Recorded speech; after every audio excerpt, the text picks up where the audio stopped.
And welcome back, everybody, to another episode of Bubba and the Bloom, episode 108. We're wrapping up our positional previews for the 2024 fantasy baseball season. We've done catchers, first base, second base, shortstop, third base, 3 outfield, 3 starting pitchers. Leaves us with relief pitchers. Pitchers and catchers have reported to camps all over baseball. That means we get a ton of just awesome bullpen session videos on Twitter and a lot of relief pitchers throwing gas all of a sudden. So we're going to talk about, the top 20 or so relievers, then go some deeper dives for you to get you ready. You can find me on Twitter at BDentric, the podcast at Bubba Bloom Pod, and my co-host, as always, on the Twitter at RyanBHQ. Ryan Bloomfield, how we doing, my friend? Doing good. Also with camps opening, it's injury season. So sorry, Orioles fans and Kyle Bradish managers. Tough scene. I think we'll get another wave when hitters start reporting too. So yeah, there's going to be a bunch. Even the Orioles, it was Bradish. It was Gunnar has an oblique that John Means. Yeah, John Means is at least probably a month out. It seems like a couple weeks at least. Which prompted your mid-February victory lap over Tyler Wells. That was an impressive tweet at me. I wouldn't call it quite a victory lap, more of like, how do you like me now?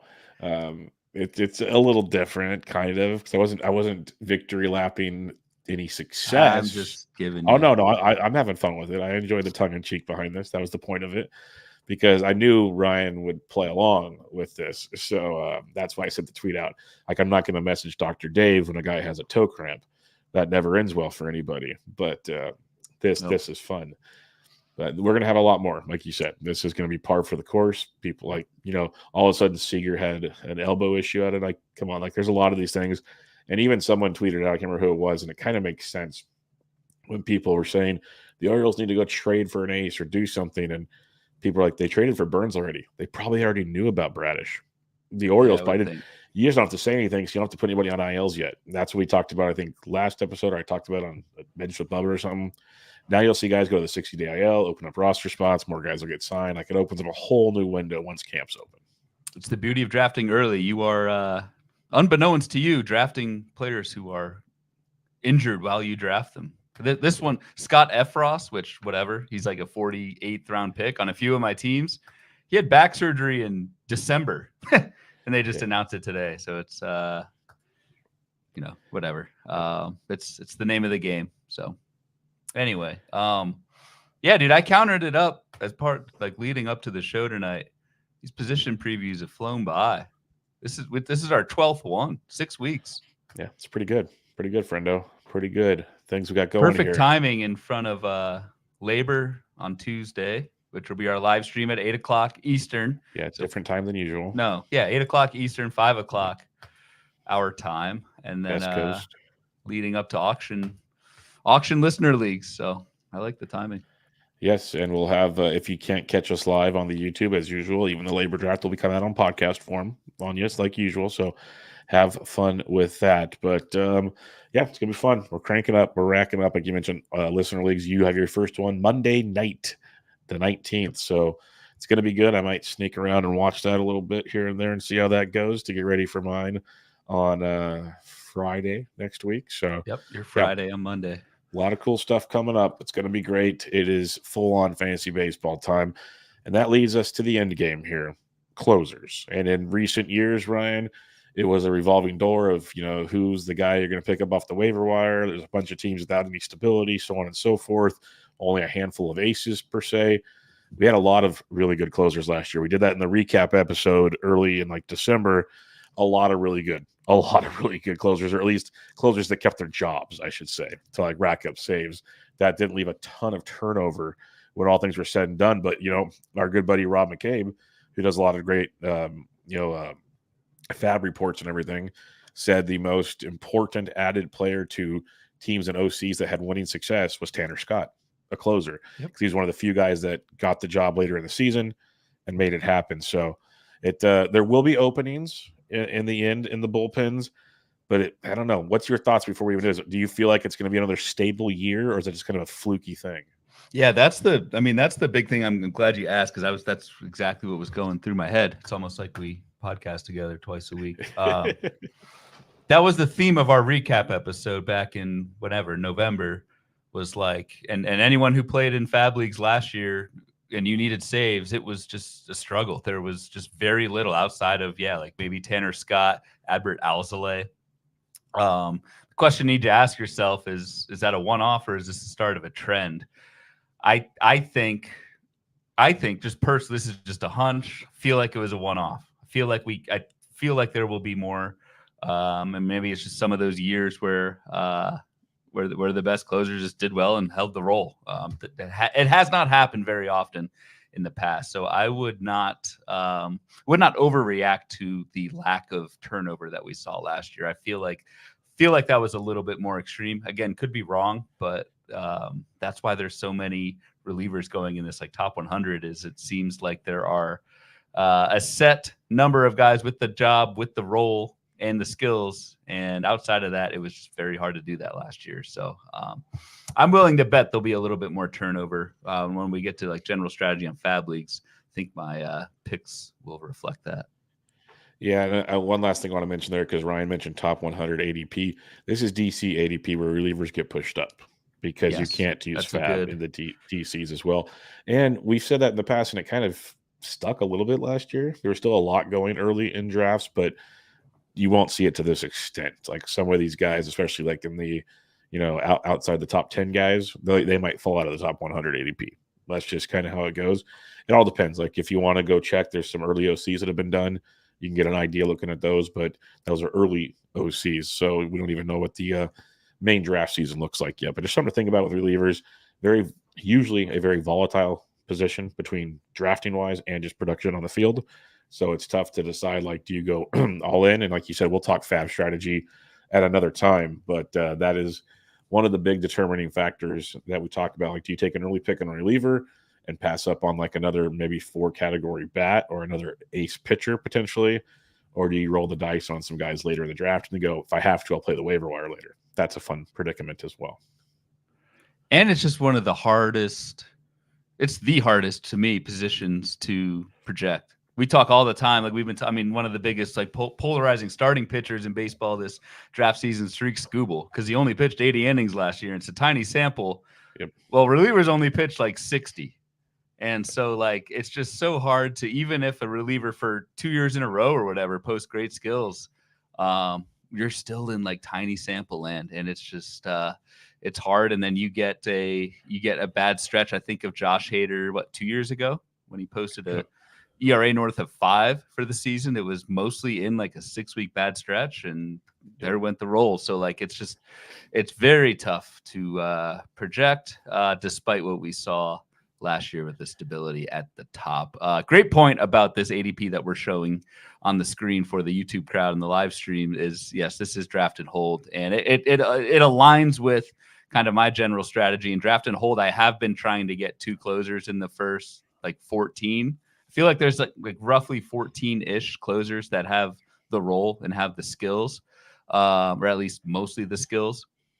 Been trying to get 2 of those guys in draft and holds, but in Fab Leagues, probably just doing one, taking a shot on a later guy and then trying to work Fab. But that's generally how I'm planning to approach it for Fab Leagues. We'll see on Tuesday how it turns out in labor, because that's our first live Fab League.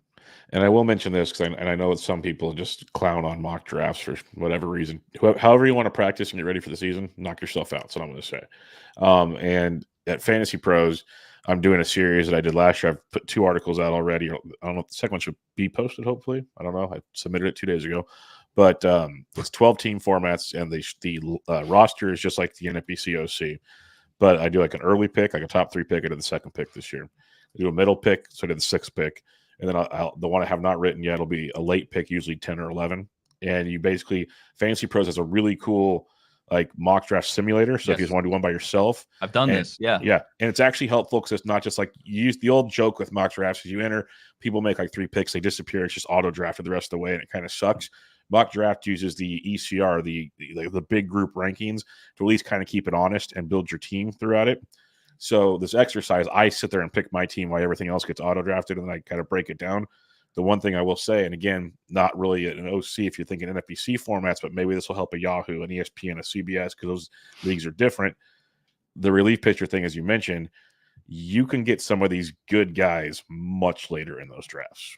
Much later. Again, mock drafts, who knows what the real deal is, but it's much different than the DCs, is what I'm trying to mention, that the fab leagues will differ quite a bit. Makes sense. Makes sense. Something to think about. Last question I have for you, because you mentioned these two words a few times, and it's a HQ kind of staple. Draft skills, not roles. Is this the position where you really focus on drafting skills, not roles, probably more than any other position in fantasy? There's exceptions to every rule. Actually, this is the position where I look at the role more than anything else. Actually, so just the opposite. Yes, I would love to draft a guy with skills. Maybe we'll talk about. Maybe I'm leading into Jhoan Duran here, the fourth closer off the board. The role is just as important, if not more important, than the skills, in my opinion. Fair enough. And that's what makes it tougher. I mean, as well, like trying to. I was talking earlier about like the 60 inning samples that we get. We're also at the whims of front offices and managers that we don't know what they're going to do. We've got track record on some of these guys, but yeah, I don't know, just madness. I we'll get to the players in just a second, but I don't envy the reliever experts, industry folk out there who specialize in this stuff, because this is difficult. And a few of those names, just to kind of give listeners, like if you're looking for good content out there for relievers, it's funny, we were before the show talking, we are both in the live Google sheet, the closer charts that Greg Jewett of Reliever Recon, which is a Patreon site that we both obviously subscribe to. Greg Jewett and team do a fantastic job year round. So if you're interested in that, do that. Like I said, Bubba and I saw our own icons in the same sheet as we were prepping for this show. So that explains a ton. Ryan Roof over at RotoWire, shout out to him. Does a great job. He's been on bench with Bubba a few times. I know that. Doug Dennis, the OG at Baseball HQ, does fantastic work for us on the site. Mike Carter at Fantrax. I hope I'm not leaving folks out, but there's a lot of great content out there. But check out some of those guys who specialize in this stuff, because it can make you pull your hair out, and so support them. Yeah, the reliever recon that Jewett and company do, easy as $5 I see taken out of my PayPal every month. It's real simple, simple, and very like they send you at least one email a day. It feels like, of a new article or something. There's a lot going on over there to get you ready for the bullpen, which makes my life easier because someone's doing a boatload of work for me in that regard. All right, let's talk pitchers, as you mentioned, and we're not even getting technically probably the best reliever last year, because Felix Bautista is out for the season, and that was like a cheat code if you drafted Felix. People talk about the Acuna cheat code. Felix Bautista was a cheat code last year because he fell in drafts because there was concern about his arm issue, which makes me laugh. This time last year. Is Bradish's really that bad? No, that's the question. And now you got Felix Bautista, who was a strikeout machine, so on and so forth. So that leaves us with the guy that I was big on last year. Worked out very well. I like him this year. Don't have a ton of shares, though, because I do have concerns we will talk about. That's Devin Williams, first reliever off the board at ADP 41, 58 and two-thirds innings last year. You mentioned sample size, and 58 and two-thirds, 60 and two-thirds, 54 for one of the best closers in baseball. But one thing I love about Devin, outside of 36 saves last year, elite ratios. A 1.53 ERA with a whip of 0.92, strikeouts through the roof with Devin Williams. I like him. If you want to pay for a closer, I have no qualms about it. I do concerned a bit with stability at his team. Let's put it that way. But I feel like if he gets traded, he's probably getting traded to be a closer, which you'd hope for. That's the hope. You never know. But what's your thoughts on Devin Williams? Yeah, when you said concerns, I was like, what are your concerns? I have none. I really have none. He's the number one closer for me. Even if he gets traded, he's very, very high chance that it's to a team that would continue to keep Devin Williams as the closer. The only concern is the price. That's why I'm not taking Devin Williams. Yep. And that's my general RP strategy is these guys are so hard to project. I'm looking at the kind of the ADP pockets and just trying to get the last or second to last guy in each tier. And I don't really care that much who it is. I have some qualms with a few of the names, et cetera, but like it's just the opportunity cost of Devin Williams. Like you're passing on Bo Bichette, CJ Abrams, Jose Altuve, Randy Arozarena on the hitter side. You're passing on the legend, Pablo Lopez, on the starting pitcher side. So it's more just like the guys going around Devin Williams. No qualms with Williams himself. It's just it's the price taking a closer that early. I don't want to be the first one taking a closer. Yeah, no, that's why I don't have any Devin Williams right now. It pains me just because how much I touted for him last year. It's just now it's the usual when they do well at any position, it's time to find the new guy farther down the board. That's just how it works with Devin Williams. And we do have a chat question. Adam in the chat: does Devin Williams get traded before the season or trade deadline? I don't know. I don't know. I have no idea. But like I said, I don't think it matters. The only thing matters is which closer would he supplant, a la what we saw in Houston with Josh Hader supplanting Ryan Pressly. What I will say is they'll try to trade him. The hard part will be just like David Bednar for years. Williams has 2 more years left this year and next year. So it's going to cost a pretty penny to get him is going to be the I'm pretty sure before I continue on, because I believe we looked this up before. Yeah, free agent in 26. Yeah, he's got 2 years left before he's gone. So something to keep in mind in that regard as well. Edwin Diaz missed all of last season because of his ACL injury in the World Baseball Classic. He was one of the top closing options off the board last year. He's the second one this year with an ADP of 43. I have no qualms about him because it was a knee injury, not an arm injury. Like I'm pretty confident that things will be back to normal. You'd hope so, at least with Edwin Diaz. But again, the price point is just I hate people are going to be annoyed because I think we're on the same page here. But I usually wait a little bit longer before I get literally probably another 5 or 6 guys before I start taking closers in drafts. So it's no Edwin for me. Really good if you want to, but it's not my cup of tea. I've got qualms.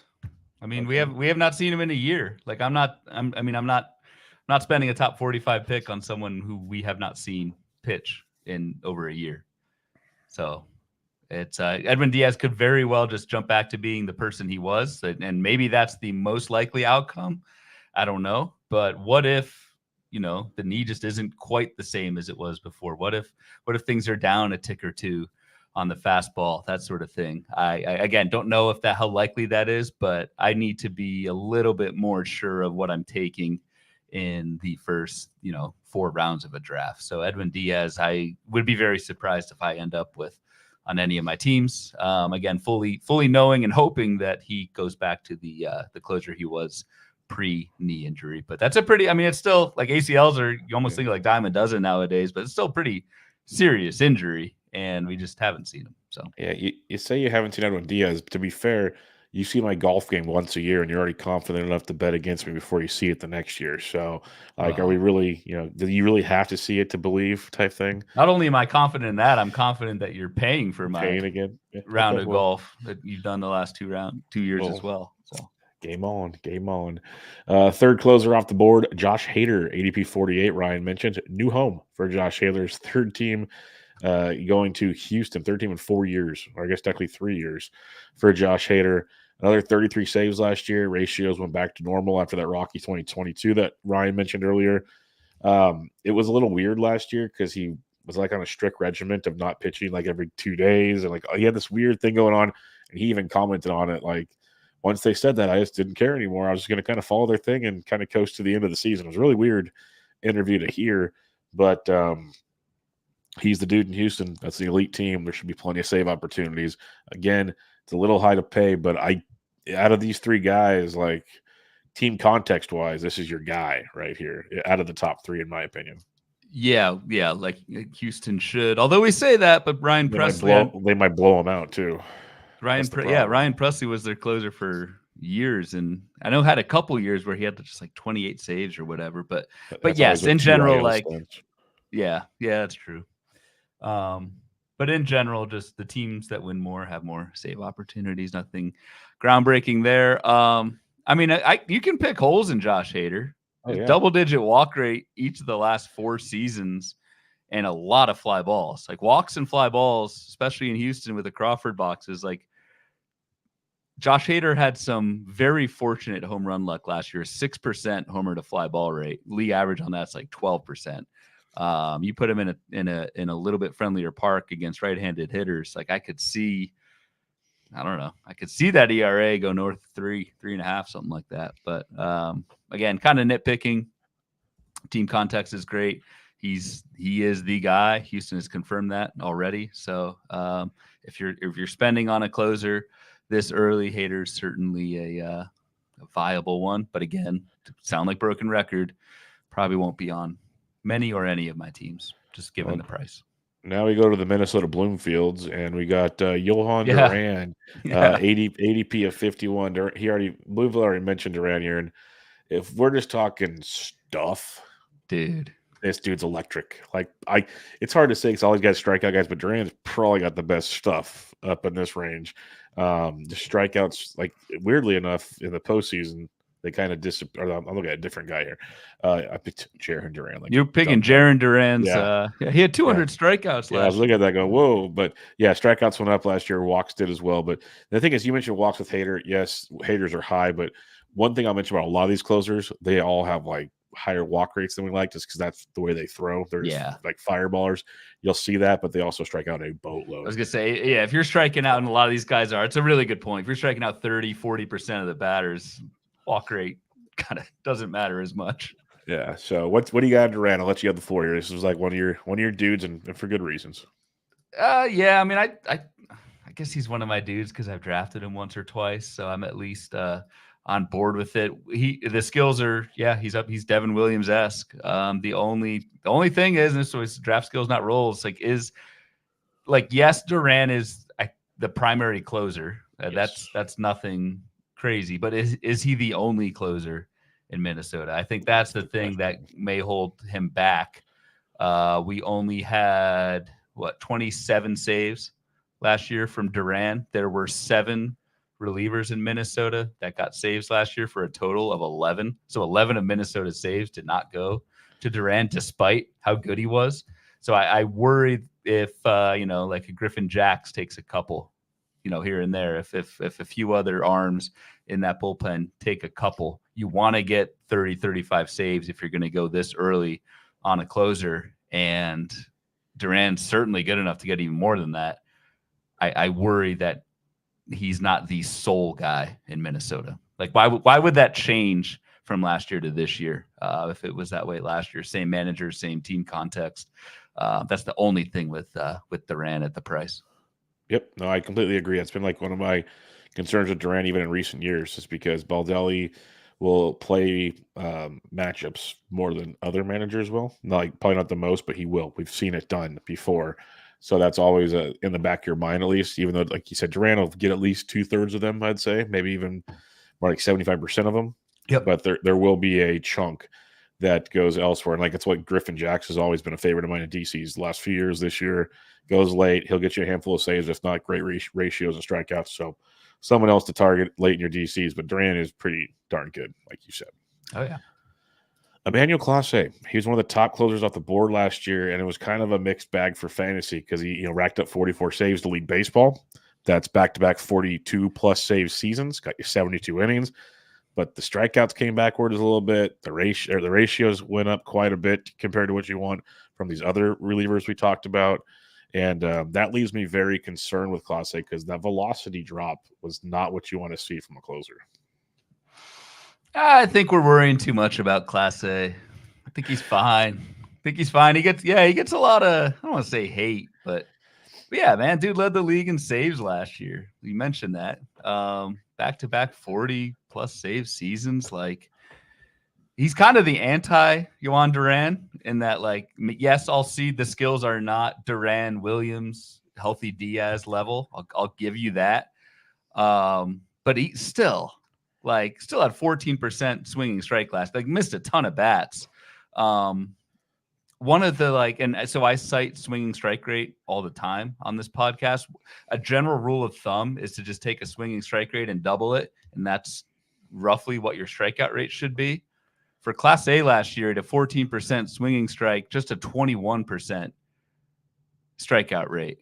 I think the strikeouts come back. I think Emmanuel Clase has a longer leash than anybody, maybe outside of Devin Williams, in baseball. Maybe he gets traded, but similar to what I was saying with Williams, is like if he gets traded, he's still the guy. So I'm actually not that worried about Emmanuel Clase. I haven't even mentioned my my go-to ground ball rate, which wasn't like elite in the 60%, but last year. But it saves you. It absolutely saves you. So 55% last year. So no, this isn't peak Emmanuel Clase. I'll give you that, but like he's still pretty good. All right. Well, then I have a couple questions for you here. So when you take an elite top closer, if you're using a high draft pick on a closer, obviously you want saves, and Clase gets you that. There's no questioning that, period. But you also get usually elite ratios and a lot of strikeouts with these top guys. Are you willing to trade saves for potentially 3 other categories? Yeah. I mean, you're mostly drafting him for saves.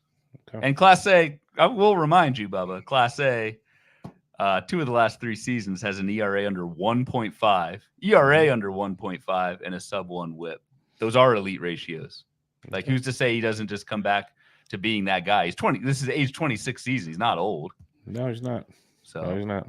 There you have it, folks. Clase is in session this year. Camilo Doval. Not bad. Camilo Doval, the San Francisco Giants. And I think my own Giant skepticism kind of got me in the way last year with Doval, because I always admitted stuff's ridiculous but wild, which he kind of it improved last year, but it was still had its moments of Doval. I was more concerned about the dum-dum in the managerial seat, which is gone now. And he actually stayed out of the way last year. Like, he let Doval do his thing, which was great to say. So I think that's where my own bias got in the way. Doval, 39 saves. He was a Giants all-star, by the way. Doesn't say much. Sub-3 ERA. The WHIP was 1.14, which improved from 1.24. Like I mentioned, his walk rate dropped to 9.3. Yes, dropped. And the strikeout rate went up to 31%. He's filthy. He's absolutely ridiculous. Super young. I will just say the Giants aren't going to be a great baseball team. If they do it again, it's going to be smoke and mirrors and annoy the crap out of me, because it'll be just good enough to think we're in it and not deal anybody.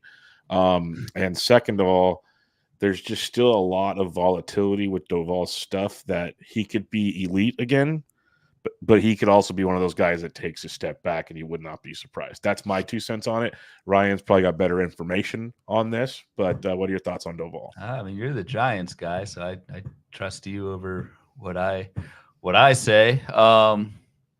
That said, Doval's my target. I like him more than Clase. I like him more than Duran.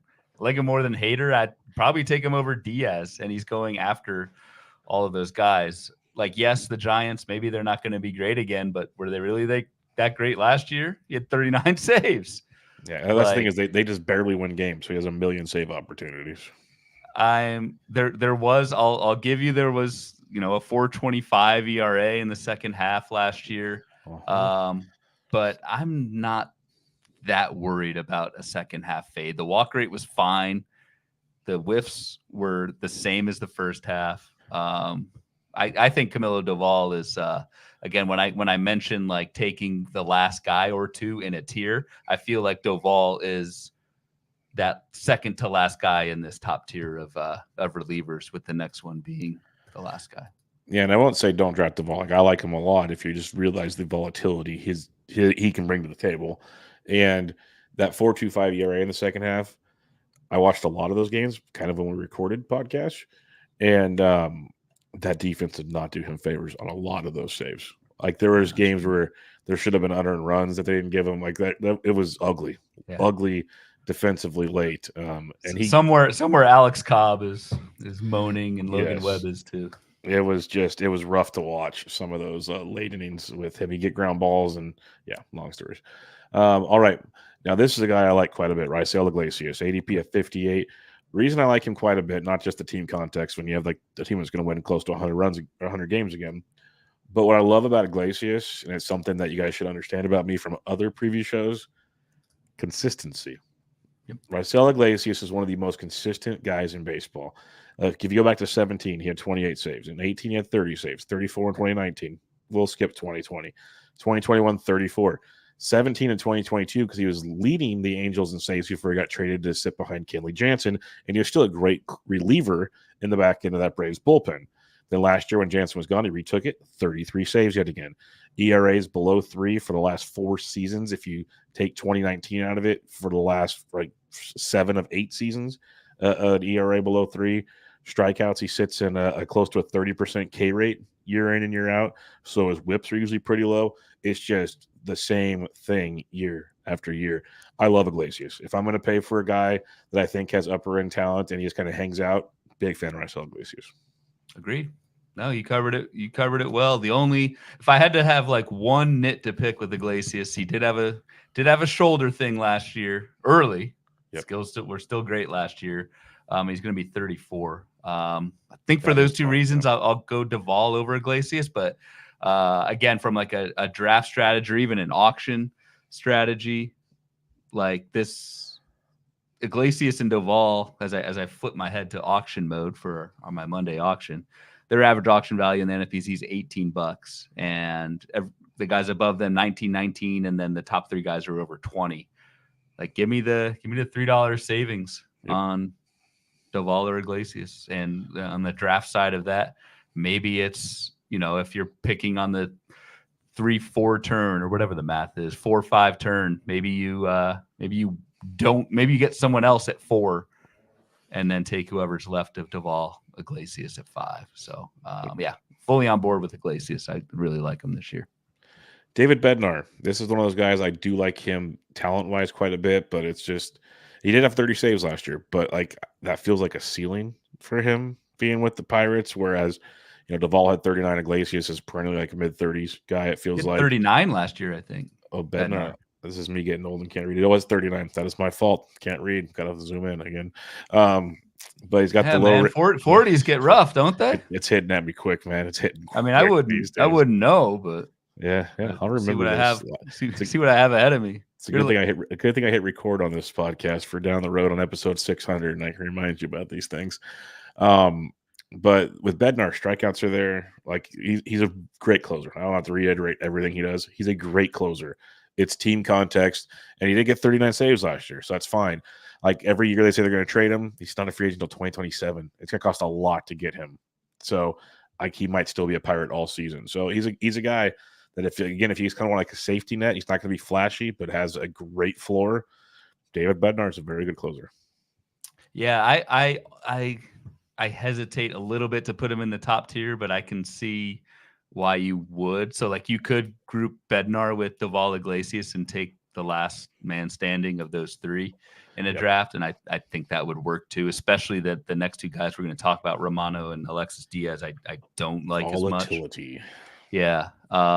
So I think just looking at a macro level, this is probably the last, and I guess I just said this with Iglesias. Maybe I'm just extending it down to Bednar.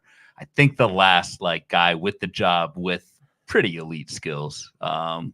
One issue with Bednar, I'd say he has had back inflammation. It's recurred a few times. You never know when that will creep back up. But again, not even that worried about the team context. 39 saves, and Pittsburgh was bad last year. So if he's the guy again and he pitches well, and I expect Bednar will, think he'd go in mid-30s. In terms of saves. He should. He's like, again, you just pencil in probably, like you said, 30 saves, good ratios, decent strikeouts, like very solid stuff when all things are said and done. Now it starts to get a little bumpier as we go through the draft board. The 9th reliever off the board, Jordan Romano, ADP of 66 right now. And it's weird to say bumpy, 36 saves for back-to-back seasons. He had 23 in 2021. He's basically thrown 60-ish to 65 innings every time. Strikeouts are there. Walks were a little high last year. Ratios up to 2.90 ERA. Back issues. That's a listener question we have later. He's still good, but like that 1-2-2 whip, now we're starting to get to where things differentiate a bit with the closing position. And I don't mind Jordan Romano, but definitely not a main target of mine per se. Yeah, it's more for me. It's the back problems that he had. Romano went on the he went on the IL in July. And I worry that lingers into this year. I have nothing to really support that, but you combine the injury itself with the post-injury numbers, that huge spike in walk rate. Yes, the velocity was fine. Still missed a ton of bats, yada, yada. it's just that like twinge of doubt that I would take Bednar over Romano. So I don't know. Maybe Romano is just fine, but like, yeah, back-to-back 36 save seasons on a great team, or a good team, I should say. Good I know team. Joe Arico's in the chat, so don't want to give Toronto too much credit, but but I don't know. It's the back. That's the only shred of doubt that I have. It's fair enough. 10th reliever out the board, ADP 72 is Alexis Diaz right now. 37 saves last year, 67 innings, 307 ERA. The supporting ERA metrics don't like him either. The walk rate above 12.5 yet again. It was a very, very good season for Alexis Diaz, but there are a lot of up and down options when it comes to Alexis Diaz's skill set. We both got it wrong with him last year. We were both way off on him, but it's another one of those I'll probably sit back and watch again this season. Same. We were wrong, but like the usage pattern totally changed in Cincinnati for whatever reason. That's pretty rare. Yeah, it's again the way that Diaz finished the season. Like he was, it wasn't really up and down. It was just a steady down from a pretty high peak in the first half. I'll give you that. But I guess, I don't know. He threw 37 innings in the first half, which is a lot for a reliever. So maybe he was just overworked and an off season of rest just kind of fixes things. But that's a lot of maybes and ifs in that last sentence. Don't love the park. The fly ball rate for Diaz did improve quite a bit last year, but 22 at a 55% fly ball rate with some walk issues. That's not a recipe for success in Great American Small Park. So I am not. He's the first. Alexis Diaz is the first double red on the projection board that we've got on here with a 3.86 ERA, 129 WHIP, and I think that's trying to project the actual ratios. Good luck, but I think that's an indication of some slipping skills and some injury risk with Diaz. So probably not grabbing him unless he's late. I like Paul Sewald more, going almost a full round later. So basically, I think it's safe to say between Ryan and myself, and correct me if I'm wrong, we want to walk away with at least one of these top 8. I think, yeah. So we just covered the top 10. It's a good place to kind of, check. We just covered the top 10, and we really like, well, not to speak for you, but we like Doval, Iglesias, Bednar, at least I do, which is 6, 7, 8 off the board. And so, yes, if I'm going to go early closer, I'm going to take one of those guys in roughly the late 3rd, early 4th. Probably in Fab Leagues, it's 4th round in 15 teamers, 5th round in 12 teamers. Like that feels about right. Yep, for sure. All right, ADP the 11th off the board here. ADP 83 is Paul Sewald. Spent time with Seattle and Arizona. People will remember the kind of rough finish to the year in the World Series, but all in all, Sewald had a pretty darn good season. 34 saves and 60 innings pitched, 3.12 ERA, but perennially plus 20% K to walk guy, which is great. WHIP was up to 115, it's a little higher than normal. D-backs will still be a pretty darn good team, I think, and I have no qualms about him being a pretty good closer that you don't have to pay a premium for. So if you're kind of like, I think there's a lot more safety in Paul Sewald than, let's say, Alexis Diaz and even maybe Jordan Romano. Love Paul Sewald where he's going.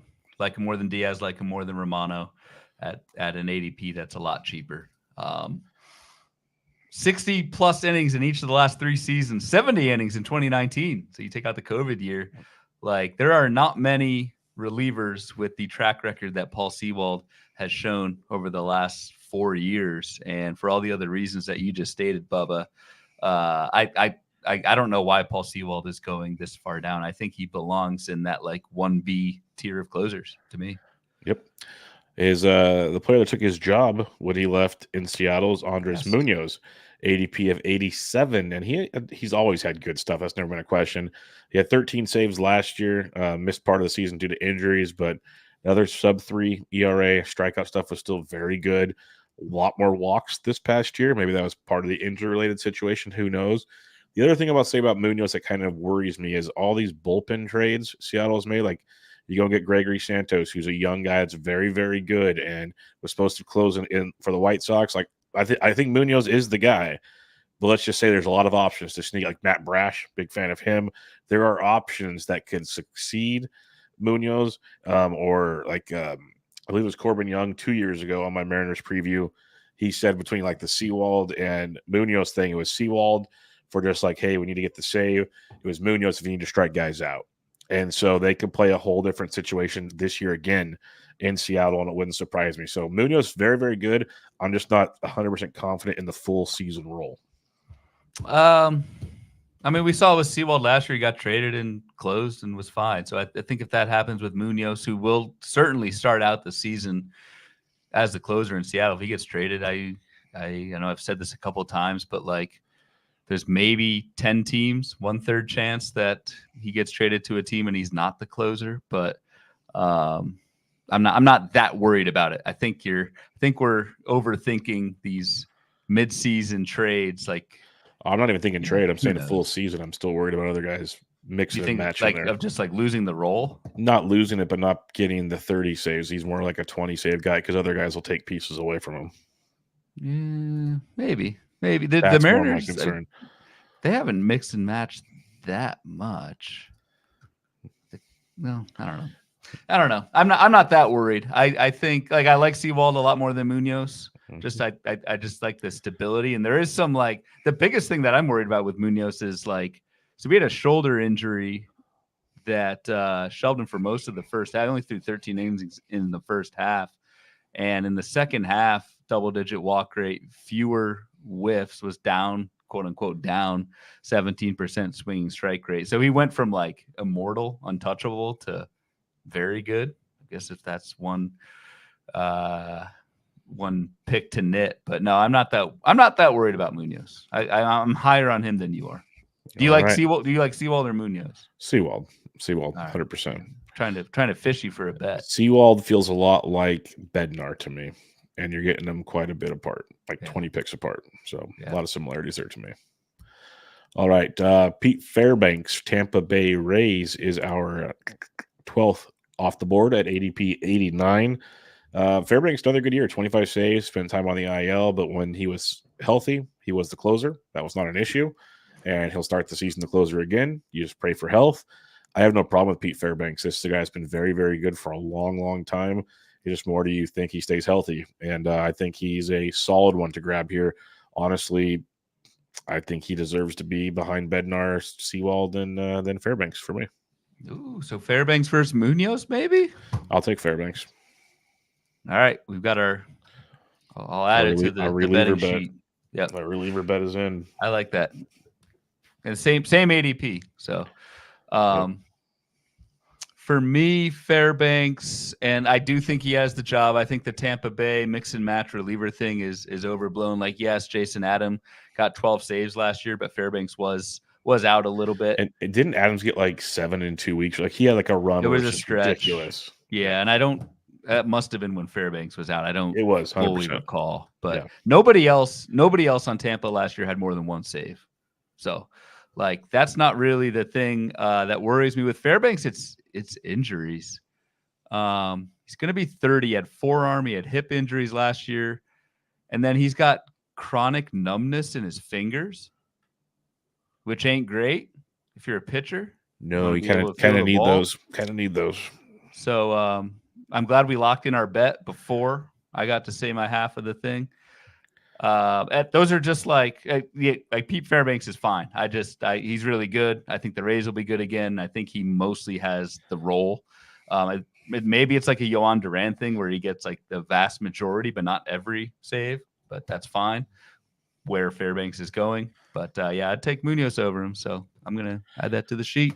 You guys see what kind of friend Ryan is? He has all this information about his health and says, I'll take that bet right away. And then I'll tell you why you're dumb for doing so. It's in the forecaster, man. Public domain. Hey, if it's not on my piece of paper right here. No, I'm just kidding. All right. Ryan Helsley, 14th reliever off the board, ADP of 93.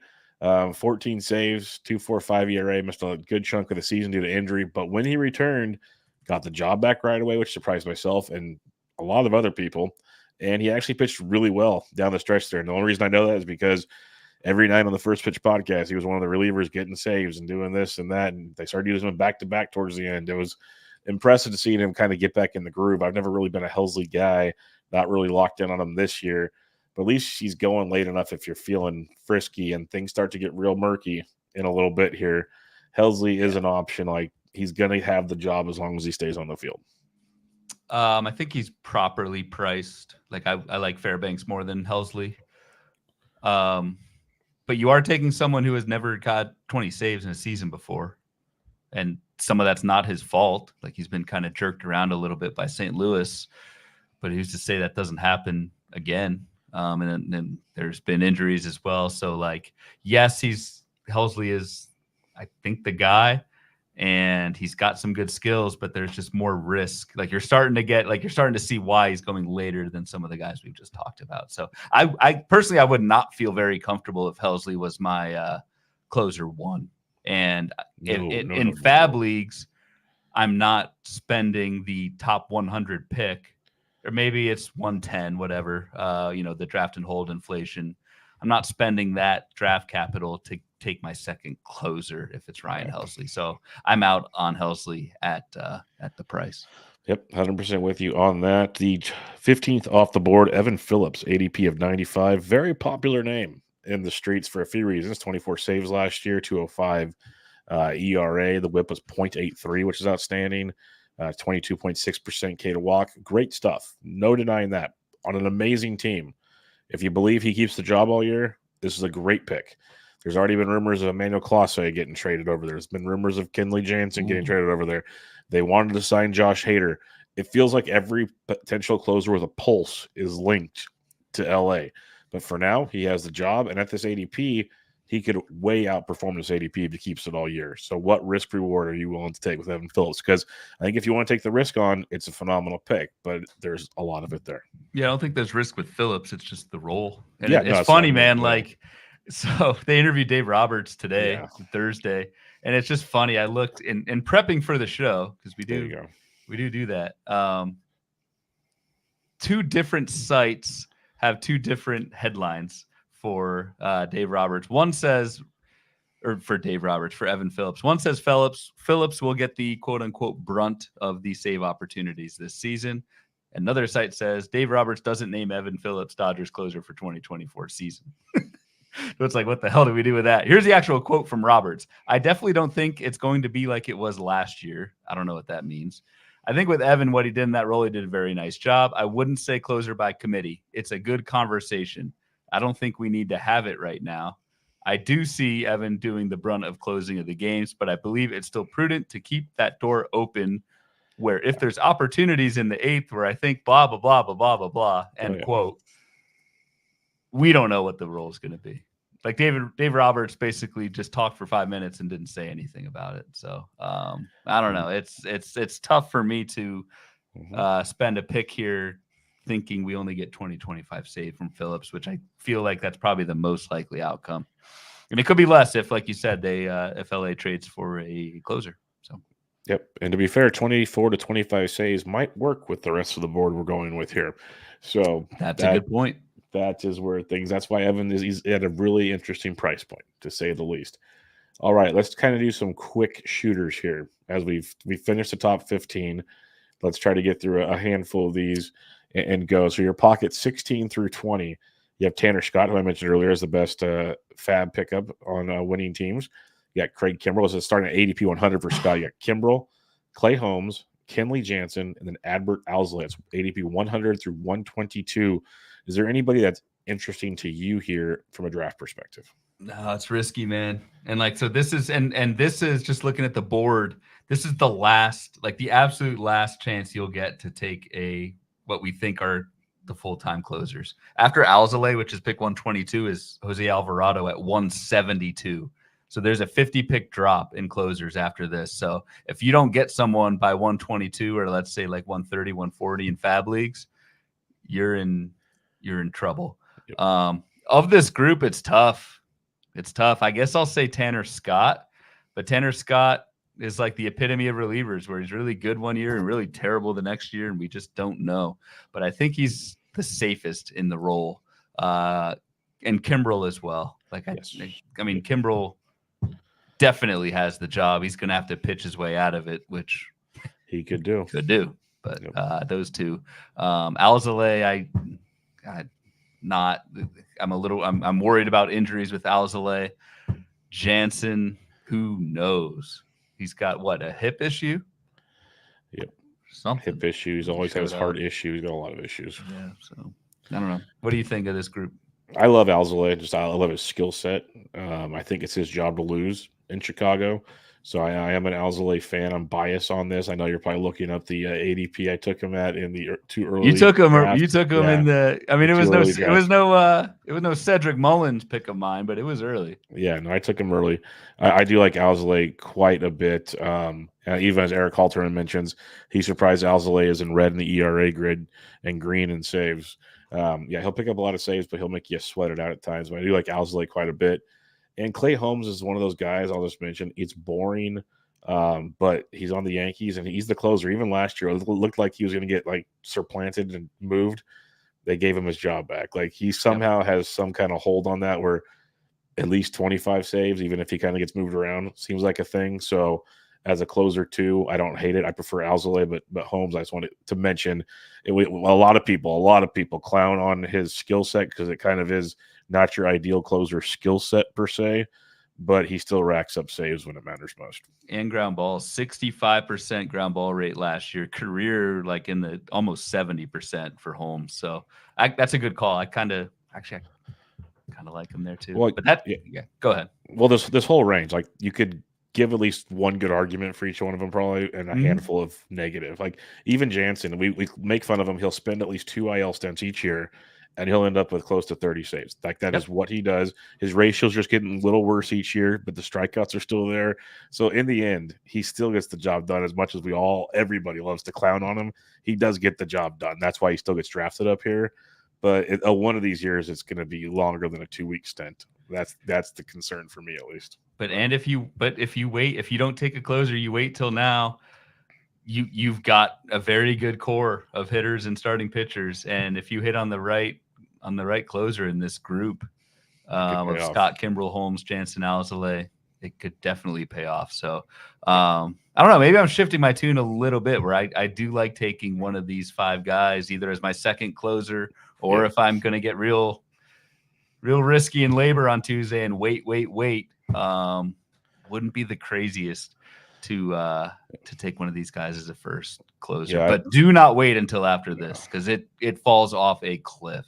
Yeah, I've been trying to get one of them as my closer too, if possible in this range. But I could see in a fab league if you're willing, because some people say I just don't want to grind out saves on the waiver wire. If you're willing, you could start here with your first. Like it's not the end of the world type situation. Yeah, I'm not willing. No, I've got little kids on Sundays. Yeah, especially that first fab period. You're going to be busy on Easter Sunday. Oh, yeah. The next range here in 21 through 25 from ADP 172 to 212, as Ryan mentioned, big drop off from Alzolay to Alvarado. You have Jose Alvarado, Jose Leclerc, Alex Lang, Robert Stevenson, and Mason Miller. Now things get interesting, Ryan. Yeah, and I don't think Mason Miller is going to be the closer for Oakland. It's just a hunch. Why would they do that long term with Mason Miller's development? We don't know if Robert Stevenson's the closer. It sounds like it's still Esteves' job, at least for the first 2 weeks of April until that nuclear bomb goes off. I guess I'd take Jose Alvarado. I drafted Alvarado in the WRF League, which was my first fab league last weekend, as my second closer and didn't feel great about it, but he is quite a bit cheaper at 172. I have no idea if Leclerc's going to hold the role. He never has for a full season or really even half a season. Alex Lang, no. So I don't like this group at all. Personally. I try to full avoid this group except Alvarado. I'll stomach Alvarado. I'll stomach it, but I know but you know you're not getting a full year out of them. You just know they're either going to be injury or Philly did mix and match a little bit last year. There's so many relievers in the back of that bullpen with talent. Exactly. And they're still rumored to the Clase talks. And they're still they would be a team to take a Clase, Williams, some of these guys we've talked about in terms of trade, Munoz, etc. Yeah, so I'm kind of out. And the Miller thing, if you guys want a full kind of really, really deep reasoning behind this, my Oakland A's preview with Jake Crumpler, he went deep into the strategy behind not using him as the closer. It's very interesting to hear it that way.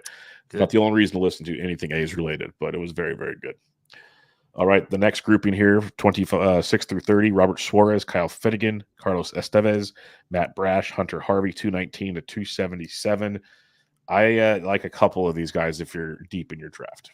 It's interesting to see Finnegan and Hunter Harvey next to each or close to each other. Finnegan 234, Harvey 40 picks later, 277. That bears watching. The Washington closer role, to me, bears watching who they go with. I've been taking a lot of Finnegan in draft and holds. Me too. I think he ended the season with the job, and so it's just my hunch that he will start this season with the job. Had a fantastic run mid-season last year, and kind of roller coaster around that. But Finnegan has at least shown the ability to hold down the closer role for some time. I talked about, I just comped Carlos Estevez to a nuclear bomb, so don't need to go in any more detail there. Robert Suarez, I'm not going to pretend to know what the San Diego closer role looks like right now, and I don't think they're going to settle on one guy, and if it is, it's Suarez. Just a lot of assumptions. So I'm going Kyle Finnegan in this group. What about you? Yep, Finnegan for me, have a lot of shares of him as well. 20 to 25 saves at his ADP, especially in a draft and hold, I can deal with. I do like Hunter Harvey. Like Finnegan got hurt. Harvey took over. Harvey got hurt. Finnegan came back. Finnegan kept the job. That's how the season. That's how the season went in Washington.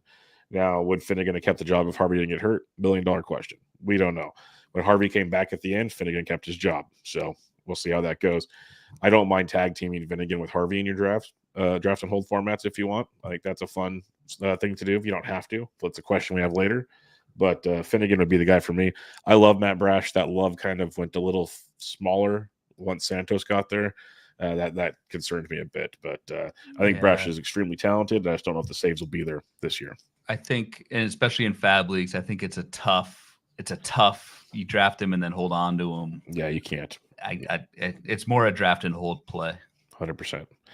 All right, we'll breeze through a couple more here as we go deeper into the projections. ADP 31 through 35. As Ryan pulls the board up, I will tell you who they are.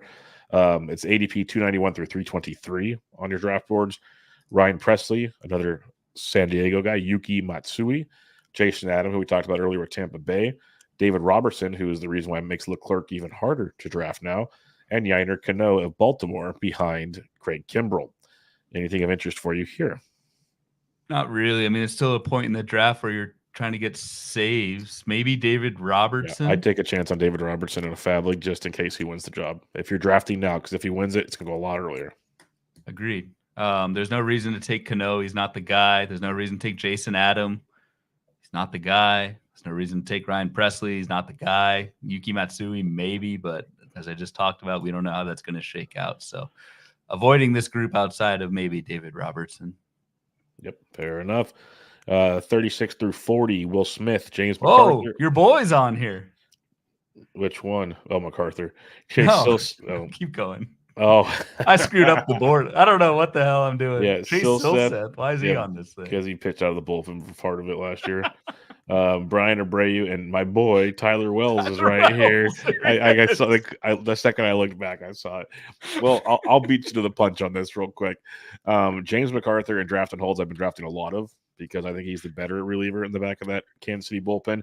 He's another guy in the David Robertson ilk that if you're in a fab league and you're drafting now before things get settled in Kansas City, McArthur could be a guy to take a chance on if it doesn't work out. Easy drop late in your drafts.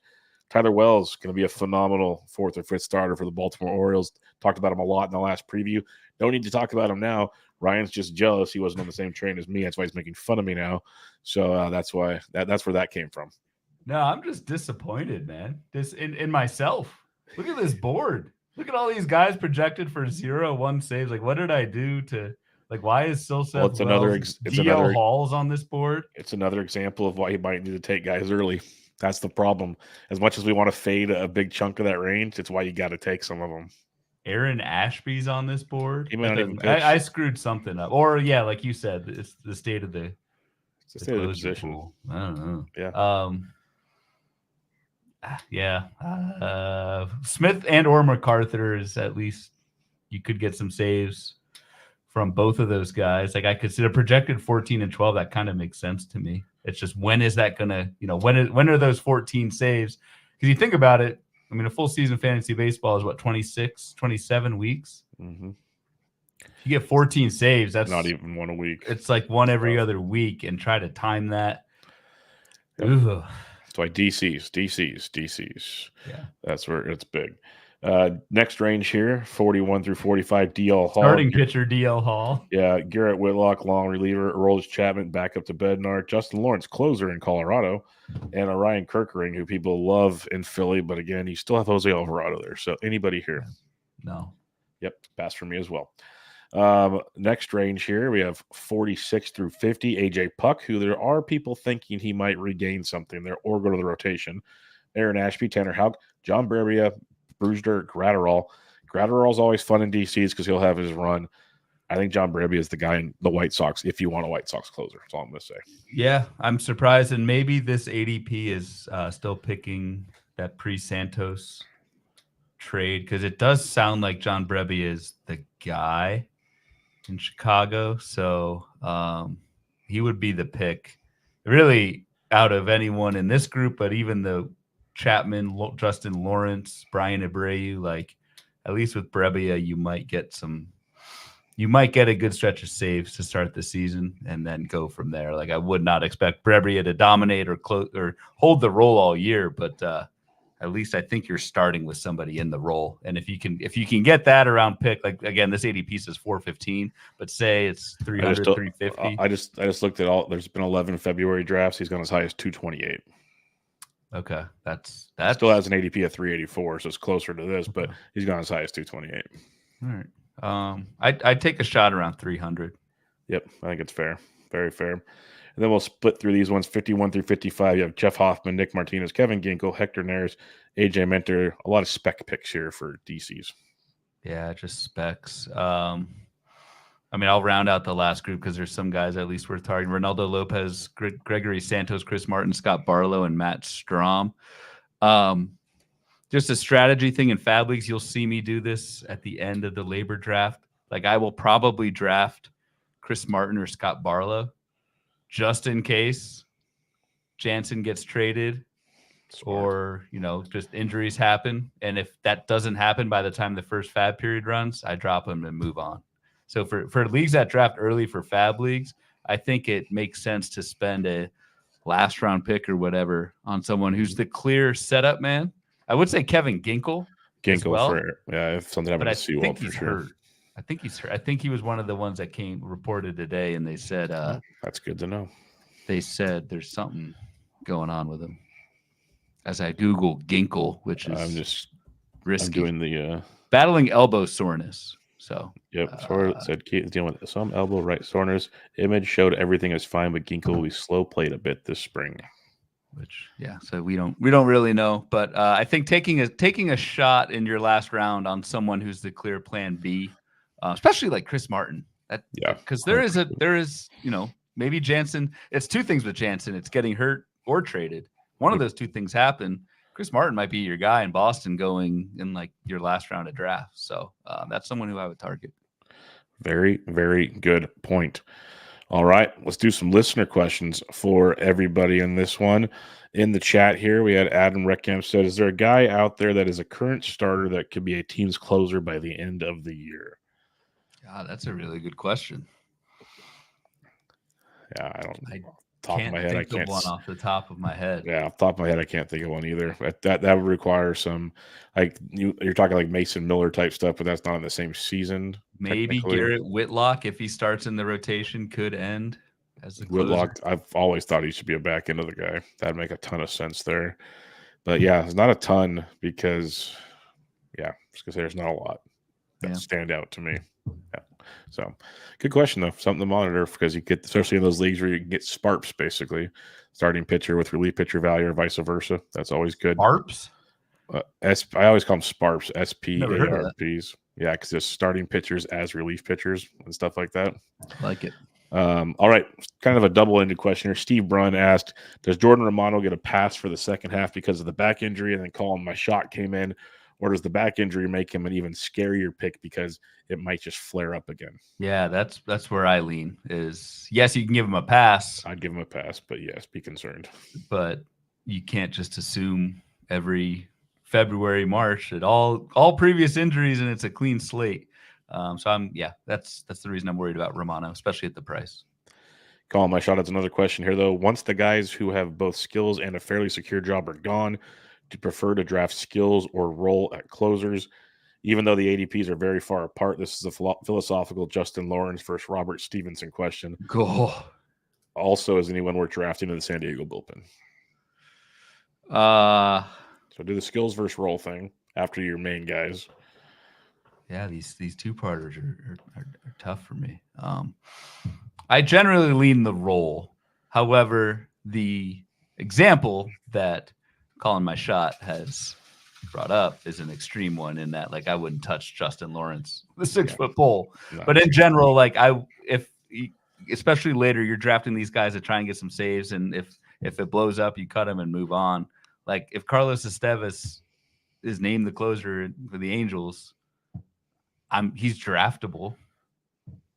Like, I don't know. Whereas Robert Stevenson, maybe he doesn't start the season with the job. He gets great ratios, but what's that actually doing for you? Not much. So makes it tough. I lean roll over skills late. Yeah, in the reliever department, it makes sense.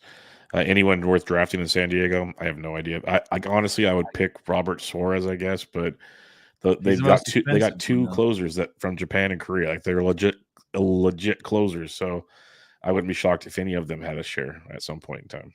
Agreed. And I think it was Matsui's a lefty. I could be wrong, but one was a dominating lefty to go with it, so they could play splits. Like, there's a lot of pains in that one. Our buddy John Wilder says, do you handcuff one of your closers in a draft and hold? Like I mentioned, the Harvey Finnegan thing. I don't do it on purpose. I'm not opposed to it. I don't usually because we talked also about drafting upper end closers, so I'm not handcuffing an upper end closer. I mentioned Finnegan and Harvey because they're not upper end closers. Like, if you were to draft 2 or 3 of the San Diego guys, okay, knock yourself out. Knowing when to use them is the fun part. You can't drop them when one guy gets the job. But there's not a ton of teams where I'm all in on. Like, I could see getting Jason Adam late with the Fairbanks deal because those are kind of the dudes that'll have the gig. But it's tricky. It's tricky. For me, it's the price of the handcuff. Yeah, that dictates that. I don't want to spend like a top 250 pick. I mean, those picks are very valuable in draft and holds. Definitely, you're going to need those spots. But I do actually use it as like a tiebreaker in draft and holds, to where, like, if I'm between two guys, and there's a clear, like, I'll go back to the Kevin Ginkel example, and even though he's hurt, like, I'd like taking Sewald and then taking Kevin Ginkel wherever he's going very late in drafts as the handcuff, because A, he's good, and I think B, if Sewald were to get hurt, get traded, whatever, I do think there's a clear path there. So and Chris Martin, I mentioned earlier as well in Boston. So I do like the idea in draft and holds. It's something I've done a lot and will continue to do. But it is hard to predict. Very hard to predict. Like, a lot of times it just doesn't work out that way. Sometimes, like, Chris Martin could also get traded. That happened the year, I forget, with Washington. It was that Kyle Finnegan Lear. Yeah, they traded like their top 2. Doolittle and someone else. Like, it was bang bang. So yeah, anything's possible. I like the idea though. Yeah, so do I. Especially because, like, my last 10 rounds, if I'm taking pitchers, majority of the time it's a reliever anyways. Yeah. So let's go with some upside here and see where it goes. Yep. Danny Doinks. In a 10-team league, would you attack closers early or wait till late? Babito and Bloomy, thank you for your service. It's our boy. In a 10-team league, I'd still grab one of those top 10. Like, I'd still go Doval, Iglesias, Bednar, and then wait on your second one until the end. Yes, 100%.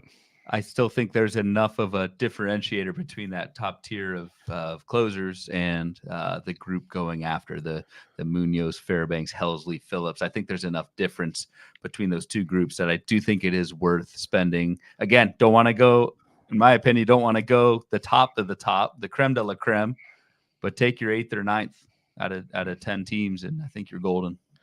Yeah, in theory, you got 20 closers getting taken in that league. We talked, there's 20 guys we could see justifiably taking.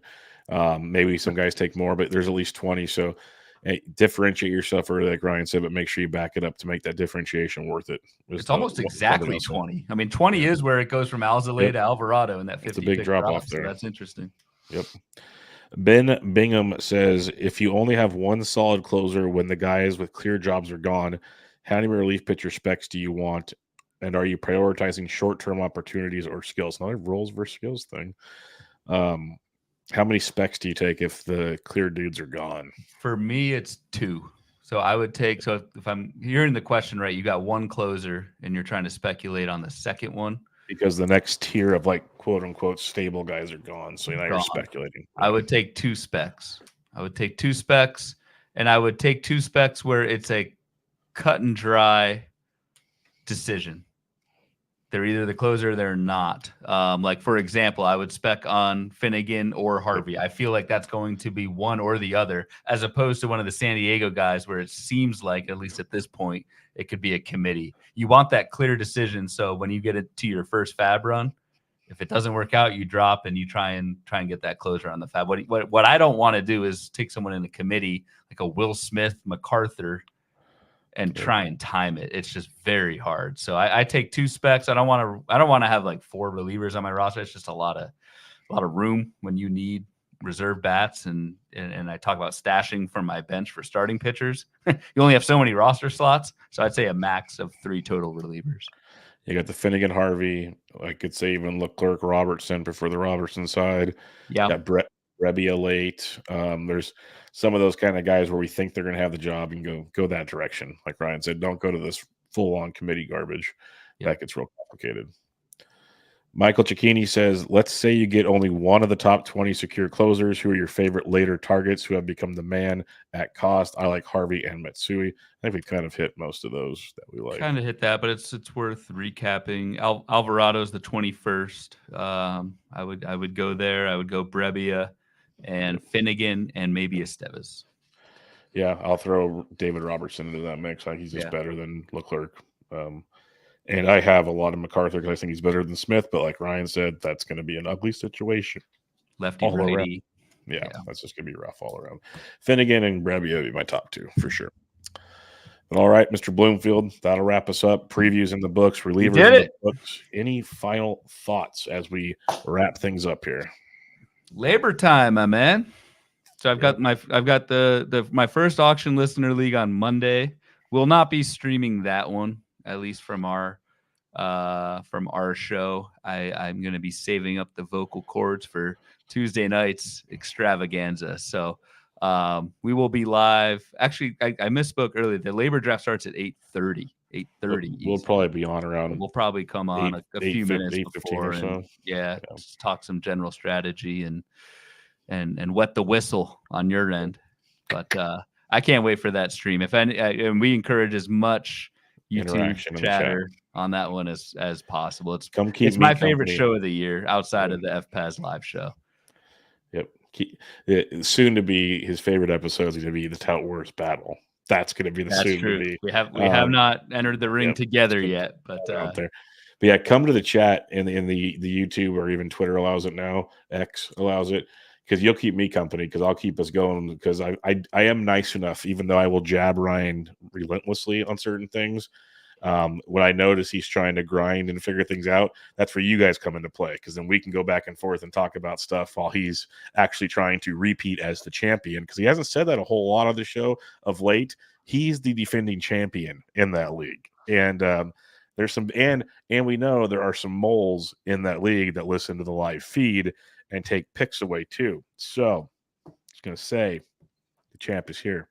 And I'm an open book in these labor drafts. I mentioned this last show, but like I will name player names that haven't been taken. I just feel like it helps me to talk through it while I'm drafting, but I think it's also better material, and that's what labor is about, is providing content for readers is when it started, but now listeners and watchers. Yep, it'll be a lot of fun. And so join us on Tuesday evening, like Ryan said, around 8. We'll be going live around 8:15, 8:20-ish Eastern time. So come join us there. But other than that, thanks for joining us for our preview shows. We'll be back with labor and then pockets of ADP, like we've been pumping up. And we'll get you guys rocking and rolling into the 2024 season as usual. Make sure you check out Ryan on Twitter at RyanBHQ, the podcast at Bubba Bloom Pod. I am at BD Intric, and this was Bubba and the Bloom, episode 108. Catch you all next time.